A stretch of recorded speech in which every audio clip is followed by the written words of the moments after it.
Bonjour et bienvenue sur cette nouvelle vidéo. Nous continuons sur la thématique du bilan frigorifique. Dans la vidéo précédente, on avait réalisé donc l'étude d'un mini projet donc d'une chambre froide négative à moins 25 degrés. Nous avions utilisé l'outil Cool Selector de chez Danfoss afin d'évaluer donc la puissance frigorifique et nous avions obtenu 11,44 kW de puissance frigorifique.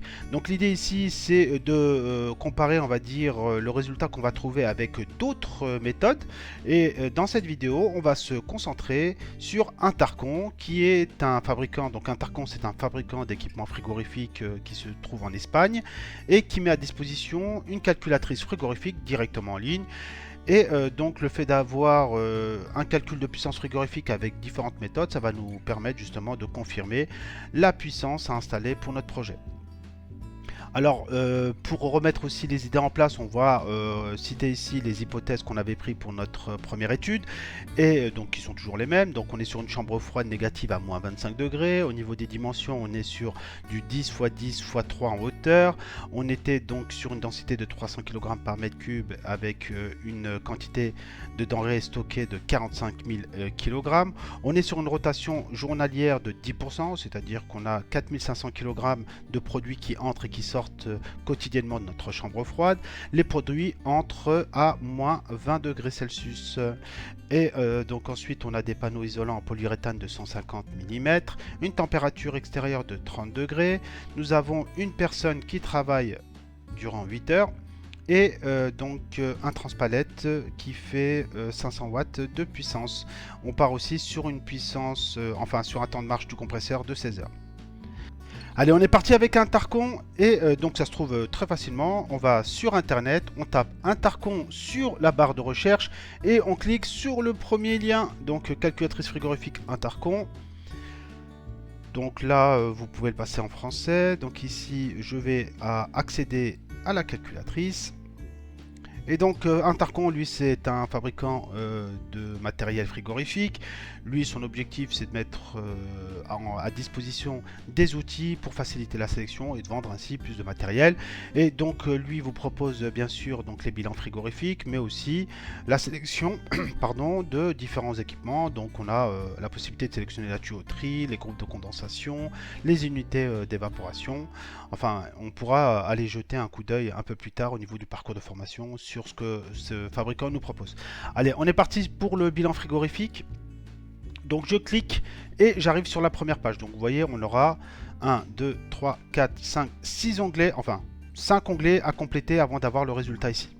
Allez, vous allez voir, c'est très simple et c'est très rapide aussi. Donc on part sur une chambre froide de type modulaire, donc on a d'autres possibilités. On peut partir sur une armoire froide modulaire, donc c'est-à-dire avec des portes basses et des portes hautes. On a la possibilité d'avoir une armoire avec présentoir avec porte ou sans porte. On peut avoir une chambre en dur, comme on le voit ici, donc c'est une chambre qui va être construite directement à l'intérieur du bâtiment et va être isolée, carrelée, etc. Donc ça c'est une possibilité qui peut exister. Et on peut avoir aussi la possibilité de calculer des entrepôts frigorifiques. Donc nous on va rester sur notre chambre froide modulaire avec nos panneaux sandwich. Et donc on est sur une épaisseur d'isolant ici de, vous vous rappelez, 150. Le sol sera isolé, oui, avec le même type de panneau. La longueur 10 mètres, la largeur 10 mètres et la hauteur 3 mètres. Donc lui, le logiciel calcule directement le volume. Là, on est bien à 300 mètres cubes. Ensuite, en termes de température, donc là, on est sur, on a plusieurs possibilités. Nous, on va être de la conservation ici à température négative. Donc là, on a température de la chambre froide. On était à donc moins 25. Et la localisation, donc on va se retrouver en France. Et température ambiante, donc on a dit qu'on était à 30 degrés extérieur. Et voilà, donc là j'ai rempli mon premier onglet. Voilà. Donc on part sur le produit maintenant. Donc au niveau du produit, donc on a différents types de produits. La liste aussi est très exhaustive, hein. On va trouver pas mal de choses, hein. Viande surgelée, crème glacée, justement c'est ce qui nous intéresse. On aura des légumes surgelés, des fruits de mer, enfin là la liste est vraiment très complète. Donc là je vais me baser sur de la crème glacée. Et donc humidité de stockage, on va rester sur du 90%. La teneur en eau, donc ça on va laisser. Respiration, donc là c'est des produits emballés, donc c'est de la glace, jusqu'à preuve du contraire, ça ne respire pas. Température de stockage, donc ça elle a bien rentré, donc c'est moins 25. Point de congélation de la glace, donc lui il le rend directement, c'est moins 5,6 degrés. Et les différentes chaleurs spécifiques, donc ça c'est ça qui est intéressant en fin de compte avec ce logiciel.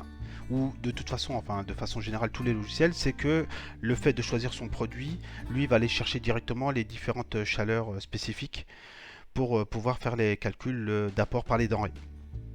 Ensuite, donc on passe à l'item emballage ici. Donc là, on va être sur du carton, par exemple. Donc, mais là, on a la possibilité de mettre des palettes en bois, enfin du plastique, etc.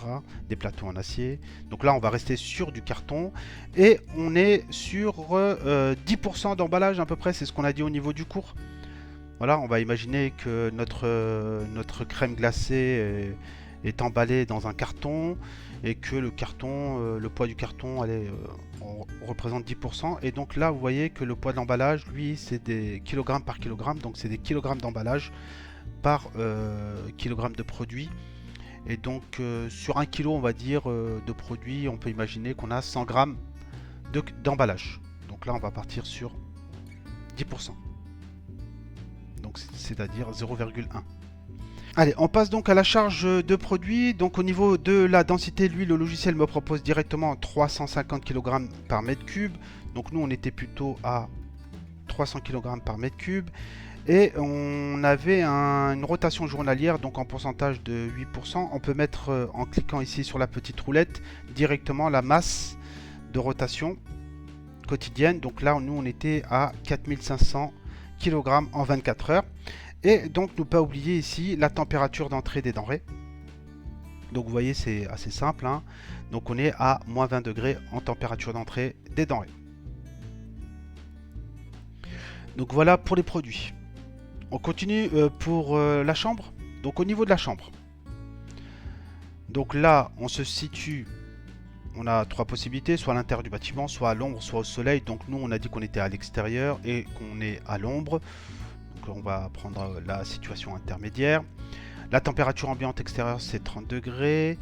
Au niveau de l'altitude, donc on peut toujours affiner nos entrées si vous le voulez, mais ça n'aura pas une grande influence sur le calcul de la puissance.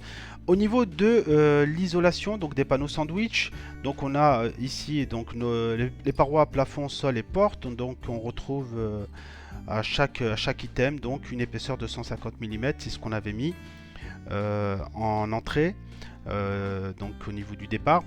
Et vous avez la possibilité ici de choisir en fonction de votre situation le type de panneau.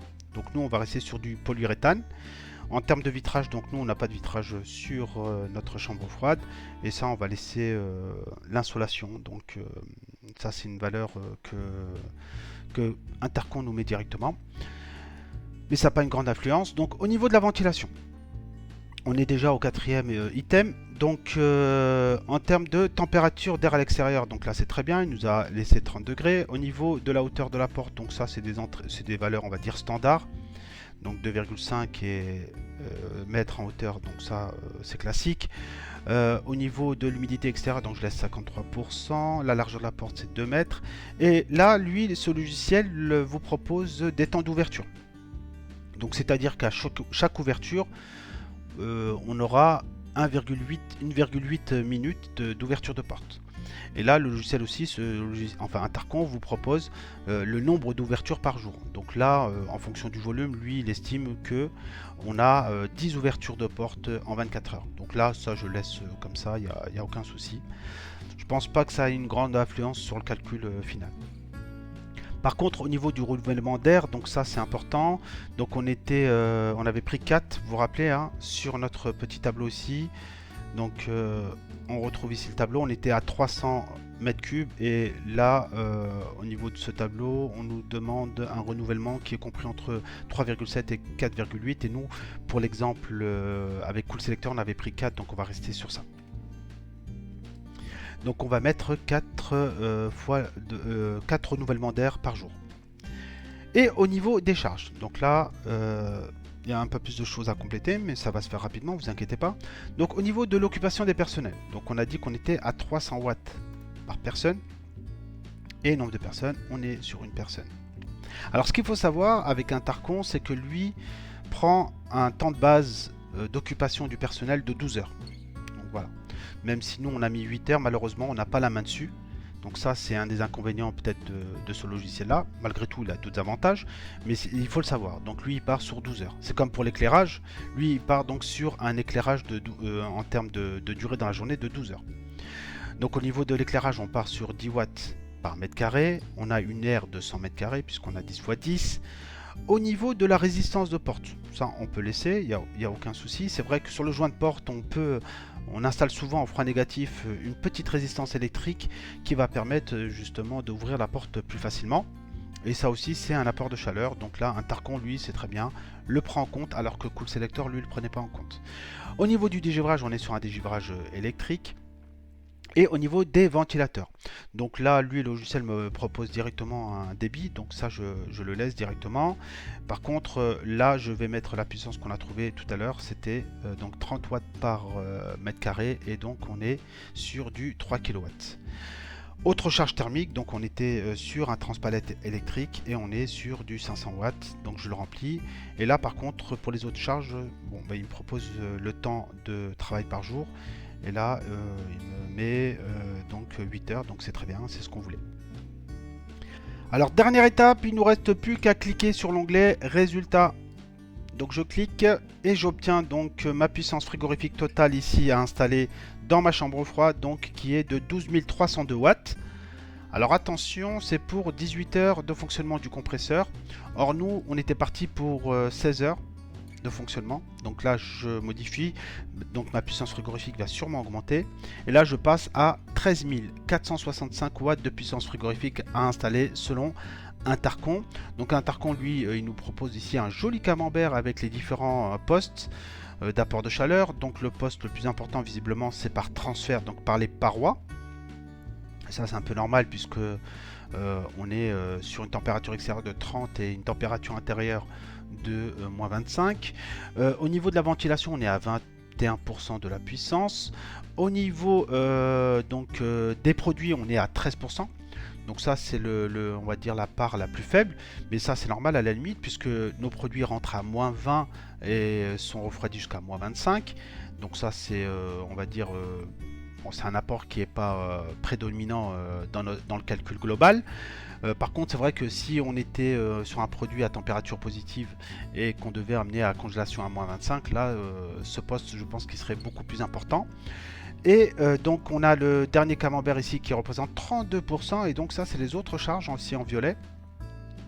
Et je trouve qu'il est un peu important, mais ça, c'est dû au fait que pour les personnes, apport par les personnes et apport par l'éclairage, un Tarkon, lui, se base sur 12 heures. Alors que nous on était parti sur 8 heures de travail au niveau de la chambre froide. Donc en prenant 8 heures, bon, je pense qu'on serait aux alentours de 12 kW ici de puissance frigorifique, et on se rapprocherait facilement du résultat de Cool Selector.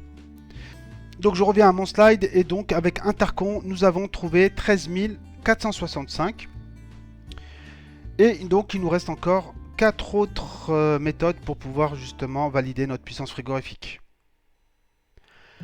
Donc ça sera tout pour cette vidéo, j'espère que ces explications vous ont été profitables et je vous dis à tout de suite pour la suite. Prenez soin de vous.